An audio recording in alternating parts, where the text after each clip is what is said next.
Hello everyone. Exercise 5.1 का question number 1 हमारे पास है। In which of the following situation does the list of numbers involve make an arithmetic progression and Y.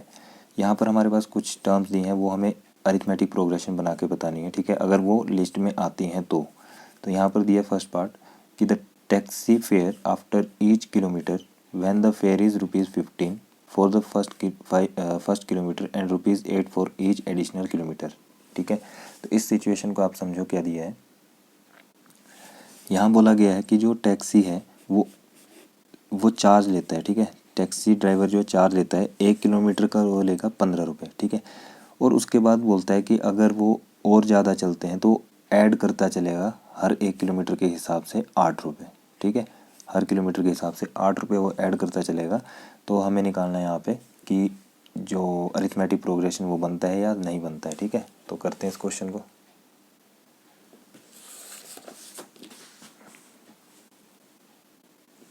तो यहाँ पर हम ले लेंगे फॉर 1 किलोमीटर फेयर, तो उसके लिए तो उसने रखा हुआ फिक्स चार्ज की ₹15। ठीक है, 15 रुपीज़ रखा है। अब जब 2 किलोमीटर जाएंगे, मान लो हम 2 किलोमीटर चले तो फेयर क्या हो जाएगा, उसमें बोला गया कि वो 8 रुपये ऐड करता चलेगा। ठीक है, तो 15 में वो ऐड कर देगा 8 रुपये। तो अब कितना बन गया, ये दोनों को ऐड करके आ जाएगा 23। उसी तरह से 3 किलोमीटर के लिए अगर हम चले, ठीक है, तो 3 किलोमीटर के हिसाब से 15 रुपये तो फिक्स है, प्लस 8 रुपये 1 किलोमीटर के लिए। ठीक है, और उसके बाद ये अगले किलोमीटर के लिए, तो दोनों कितने बन गए, ये दोनों को ऐड करके आ जाएगा 31। उसी तरह से 4 किलोमीटर के लिए अगर हम चलते हैं तो 4 किलोमीटर के लिए कितना हो जाएगा, 4 किलोमीटर के लिए कितना हो जाएगा 15 + 8 + 8। ठीक है, और 15 + 8 + 8 + 8, ये बन जाएगा 39। ठीक है, तो इसको हम लिख सकते हैं देयरफॉर 15, ये 15 आ गया, फिर ये सारे के हैं रुपीज़ हैं। ठीक है, 15 आ गया, फिर 23 आ जाएगा, उसके बाद 31, उसके बाद 39, उसी तरह अप टू सो ऑन चलता रहेगा। ठीक है, अब हम यहाँ पे चेक करेंगे, तो चेक क्या करेंगे कि इसका डिफरेंस सेम आ रहा है या नहीं आ रहा है। तो डिफरेंस चेक करने के लिए मैंने आपको बताया था ये A1 है, ये A2 है, A3 है, A4 है। ठीक है, तो यहाँ पर क्या करेंगे A2 - A1, यानी कि 23 में से 15 को माइनस करेंगे तो हमारे पास आएगा 8। उसी तरह से 23 में से माइनस कर देंगे 31 तो भी कितना आएगा 8। 31 सॉरी, यहाँ पर अब कितना है 31 में से, यानी कि यहाँ पर आ गया 31 में से 23 को माइनस करेंगे तो कितना आएगा 8 आएगा। उसी तरह से अगर हम क्या करें 39 में से 31 को माइनस करें, ठीक है, या फिर 39 को 31 में से 31 में से माइनस करें तो भी कितना आएगा 8 आएगा। तो ये क्या है, डिफरेंस हमारा सेम आ गया। ठीक है, यहाँ लिख सकते हैं therefore difference is same, difference of given sequence, या फिर डिफरेंस ऑफ गिवन, डिफरेंस यहाँ लिख सकते, यहाँ डायरेक्ट लिखना difference is same therefore it is an AP। ये क्या है, AP है। ठीक है, क्योंकि वहाँ पर डिफरेंस सेम आना चाहिए। अब देखते हैं इसका सेकंड पार्ट क्या है।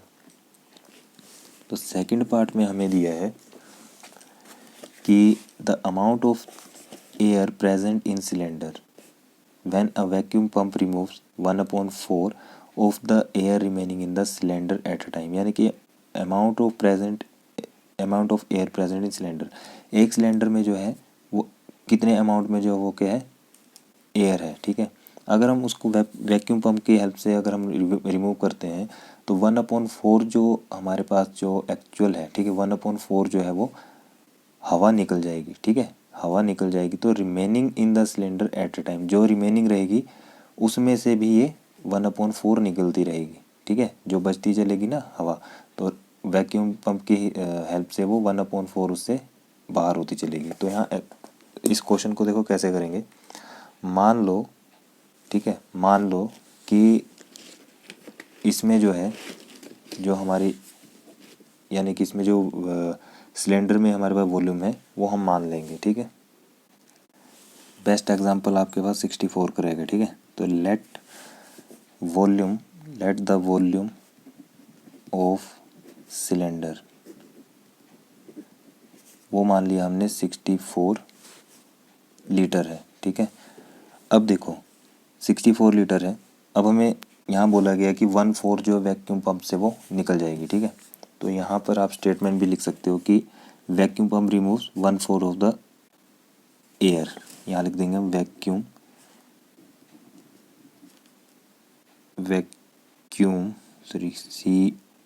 CWM पंप रिमूव्स एयर, वो कितनी निकालता है 1/4, ठीक है।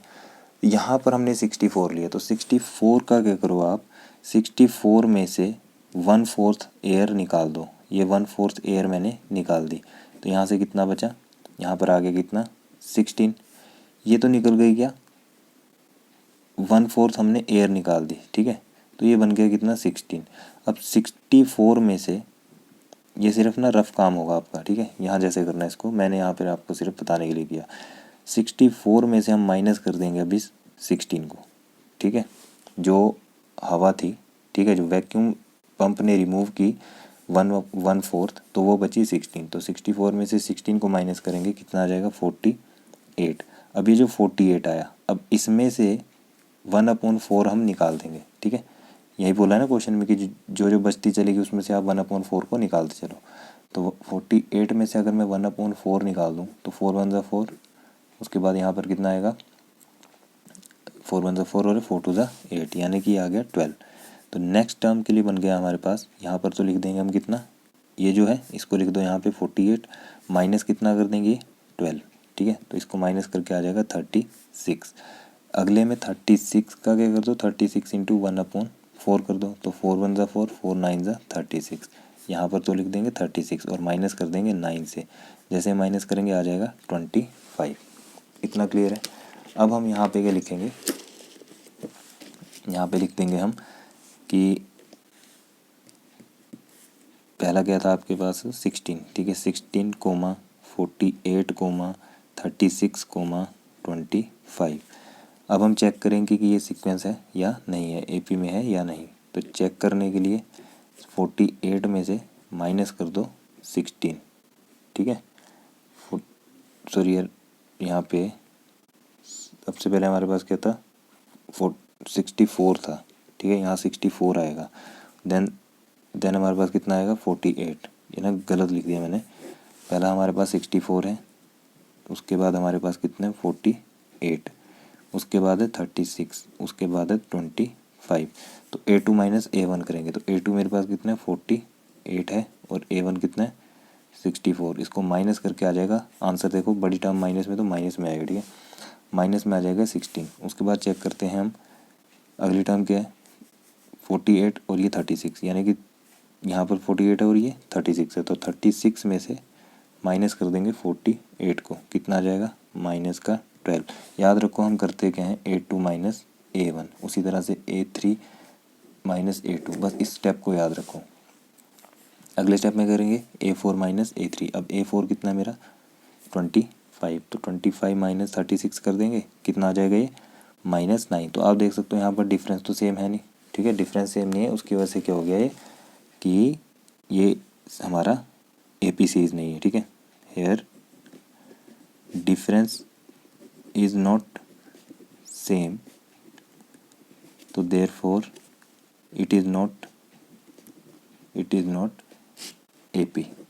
क्लियर है, ये हो गया हमारा सेकंड पार्ट। अब करते हैं इसका थर्ड पार्ट।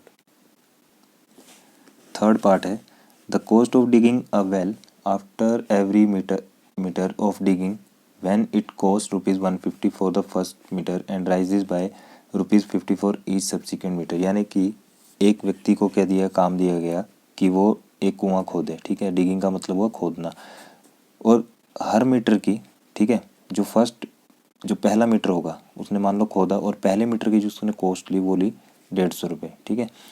और अब बोलता है कि अगला जो वो खोदता चलेगा, ठीक है, जितने भी मीटर्स बनेंगे उसमें वो 50 रुपीज़ ऐड करता चलेगा, जितने मीटर्स खोदता चलेगा उसमें वो 50 रुपीज़ जो ऐड करता चलेगा। तो बताओ इसमें हमारे पास ये सीक्वेंस बनती है या नहीं बनती है AP सीरीज़ की। तो सिंपल सी बात है, यहाँ हम क्या कर लेंगे, यहाँ कर लेंगे हम cost of digging well in 1 metre के लिए। तो 1 मीटर जब उसने किया तो उसको मिले 150 रुपीज़। अब कॉस्ट निकाल देंगे डिगिंग वेल 2 मीटर के लिए। तो 2 मीटर में उसने बोला कि वो 50 रुपीज़ ऐड कर देगा, 150 में 50 प्लस कर देगा, कितना आ गया 200। फिर 3 मीटर के लिए क्या हो जाएगा, 3 मीटर के लिए 150 तो है, फिर ये सेकंड के लिए आ गया था, अब थर्ड के लिए दोबारा से 50 रुपये ऐड हो गए, कितना बन गया 250। फिर उसी तरह से फोर्थ के लिए भी कर लो। तो फोर्थ मीटर के लिए क्या हो जाएगा 150 तो पहले के लिए था, दूसरे के लिए 50 था, तीसरे के लिए 50 था, चौथे के लिए 50 हो जाएगा, टोटल कितना आ गया 300। ठीक है, तो ये इस हिसाब से बन के अब इसको हम लिख देंगे देयरफॉर 150, 200, 250, 300। यहाँ से हम क्या करेंगे, अब चेक करेंगे। तो चेक किया, 200 में से माइनस किया 150, आपके पास रहा 50।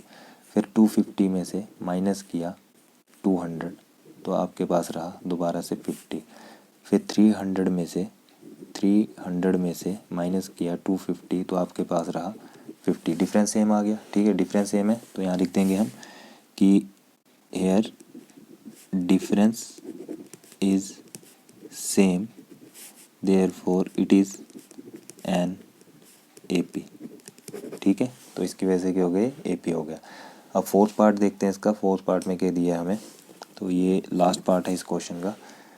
फोर्थ पार्ट में हमें गिवन है कि the amount of money in the account every year when ₹10,000 is deposited at compound interest at 8% per annum. यानी कि amount of money in account every year, हर महीने जो अकाउंट में जो मनी है, ठीक है, साल की, अगर व्हेन ₹10,000 डिपॉजिट, अगर 10,000 रुपया जमा करता है तो बताओ कि उसको पर एनम 8% ब्याज पड़ेगा तो कितना मिलेगा। क्या निकालना है, कंपाउंड इंटरेस्ट। ठीक है, चक्रवृद्धि ब्याज। तो सिंपल है, आपने 8th क्लास में भी ये क्वेश्चन किए होंगे। ठीक है, छोटी क्लासेस में क्वेश्चन करते आए हो, तो यहाँ पर मैं ज़्यादा टाइम वेस्ट ना करते हुए डायरेक्ट हम क्वेश्चन को करते हैं। तो जो उसकी जो सैलरी होगी, यानी कि जो अमाउंट है, ठीक है, जो स्टार्टिंग का अमाउंट है वो कितना होगा, तो यहाँ लिख देंगे अमाउंट इन स्टार्टिंग। तो स्टार्टिंग में अमाउंट इन स्टार्टिंग में अमाउंट कितना था, वो था 10,000 रुपीज़, 10,000 रुपीज़। ठीक है, और फिर यहाँ पर क्या है, अब 1 साल के बाद अमाउंट कितना होगा डिपॉजिट। ठीक है, यहाँ लिख देंगे हम कि अमाउंट आफ्टर 1 ईयर। तो 1 साल के बाद अमाउंट कितना हुआ वो कैसे निकलेगा। अब देखो यहाँ पर आपको दिया हुआ है कि कंपाउंड इंटरेस्ट में इंटरेस्ट दे के रखा हुआ है 8% पर एनम। ठीक है, कितना दिया 8% पर एनम। तो यहाँ क्या करो, 10,000 में मल्टीप्लाई करवा दो 8% को। ठीक है, तो 10,000 में कितना आ जाएगा, 8 को तो हम 8 लिखते हैं, परसेंटेज का 100 बन जाएगा, ये कैंसिल आउट हो गया। ठीक है, कितना बचा ये आ गया आपके पास मल्टीप्लाई करके 800। तो अमाउंट आफ्टर 1 ईयर कितना आ गया, amount after 1 year equal to आ गया, इसे और इसे हम प्लस कर देंगे तो 10,000 प्लस 800 कितना आ जाएगा, ये 10800। ठीक है, उसी तरह से आप क्या करेंगे, सेकेंड ईयर के लिए निकाल लेंगे अमाउंट आफ्टर 2 ईयर्स। तो 2 साल के बाद अमाउंट कितना हो जाएगा, अब ये आया हुआ है। ठीक है, अब इसमें हम ये 8% जोड़ देंगे, यानी कि 10800 इंटू 8/100 कर देंगे। 2 जीरो से 2 जीरो कट जाएगी, ये बन जाएगा कितना, इसको करेंगे 8 8 जा 64 आएगा, और यहाँ बनेगा 864। ठीक है, कितना कितना आएगा, ये 864 आया। अब इस 864 के इसमें ऐड कर देंगे, 10,000 में ऐड कर देंगे तो कितना आ जाएगा, ऐड करके आ जाएगा 11664, ठीक है, ये आ जाएगा। और यहाँ पर अब क्या करो, इस सीक्वेंस को लिख दो। सबसे पहला जो था ये आएगा, उसके बाद ये आएगा, उसके बाद ये आएगा। तो यहाँ लिख देंगे हम 10,000, 1 2 3, उसके बाद 10800, उसके बाद 11664। अब हम चेक करेंगे, तो चेक करेंगे 10800 माइनस 10,000 कितना आ गया, ये 800। उसी तरह से अब इसमें से इसको माइनस कर देंगे, 11664 माइनस 10800, ये आ जाएगा माइनस करके हमारे पास 864। तो यहाँ पर डिफरेंस सेम नहीं है, तो यहाँ लिख देंगे hence here difference is not same, therefore it is not AP. Clear है इतना? तो ये एपी नहीं है। तो ये था हमारा फर्स्ट क्वेश्चन। अब करते हैं इसका सेकंड क्वेश्चन। सेकंड क्वेश्चन में हमें दिया है right first 4 terms of AP when the first term A and the common difference are given as follows. ठीक है, हमें इसमें निकालना क्या है, पहली 4 टर्म्स निकालनी है। इसमें ए आपके पास यानी कि फर्स्ट टर्म और कॉमन डिफरेंस आपके पास गिवन है। अब इसकी हेल्प से हमें बाकी की 4 टर्म निकालनी है। तो देखो A1 तो आपके पास आ चुका है। A1 कितना है, 10। ठीक है, यहाँ लिख देंगे A1 इक्वल टू 10 है। अब निकाल देंगे A2। तो A2 निकालने के लिए क्या करेंगे, इस 10 में इस डिफरेंस को प्लस कर देंगे। ठीक है, A में इस डिफरेंस को प्लस कर देंगे तो कितना आ गया, 20 आ गया। उसी तरह से A3 कैसे आ जाएगा, A3 में अब ये A2 है, यानी कि देखो A मेरे पास कितना था, 10 था, ये A1 था। अब A2 निकालने के लिए हम क्या करेंगे, A1 प्लस D कर देंगे। ठीक है, अब A3 निकालने के लिए क्या करेंगे, A2 प्लस में D कर देंगे। अब A2 मेरे पास कितना है, 20, तो 20 प्लस D मेरे पास 10 है, कितना हो गया 30। और A4 निकाल देंगे कितना, ये मेरे पास 30 आ गया। A3 plus 10 equal to 40। तो यहाँ पर A1 A2 A3 A4 कितना आ गया, 10, 20, 30, 40, और ये हो गया इसका आंसर। ठीक है, अब देखते हैं इसका सेकंड पार्ट। तो सेकंड पार्ट में क्या दिया है, A हमारे पास है -2 और D हमारे पास है 0।